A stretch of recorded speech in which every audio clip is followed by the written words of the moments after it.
Hanggang ngayon po kasi gusto po namin linawin kung sino po ba talaga ang naghain ng fourth impeachment complaint. Kasi dun sa mga balita po, paunang balita kahapon, ang tinuturo po nila na nag-initiate nito ay ang anak mismo ng Pangulo na si Congressman Sandro Marcos. At meron din pong balita, base naman dun sa naging pahayag ni Senator or Congressman Pulong Duterte na galing naman daw ito kay Representative Garin, in which she denied as well. So, sa inyo po, sino po ba ang naghain ng fourth impeachment complaint?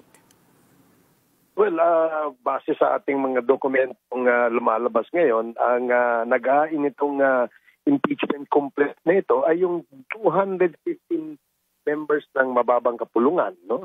The complaint is a consolidation ng mga tatlong impeachment complaints na final noong 2024 December last year, no. At ito ay consolidation na kung saan ay may konting pagre-revisa na pinirmahan ng 200 mahigit na membro ng mababang kapulungan. So wala po kayong mabibigay na na personality, na pangalan po sa likod po nitong fourth impeachment complaint? Kasi it appears that the 215 members ng Kongreso o ng lower house ang siyang nag-file nito. So, yun ang makikita natin nandiyan dyan sa impeachment complaint na yan. So, hindi kagaya nung tatlong naunang mga complaints na may mga complainant from the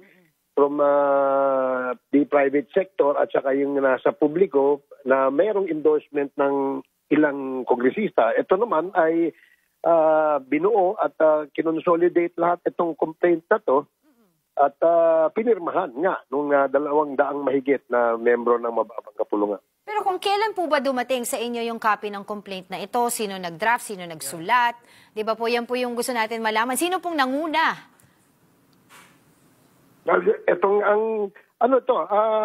Sa office ng Secretary General, tinipon yung tatlong complaint, no? At ito ay gumawa ng isang consolidation, no, na parang report na kung saan pinabasa sa mga membro.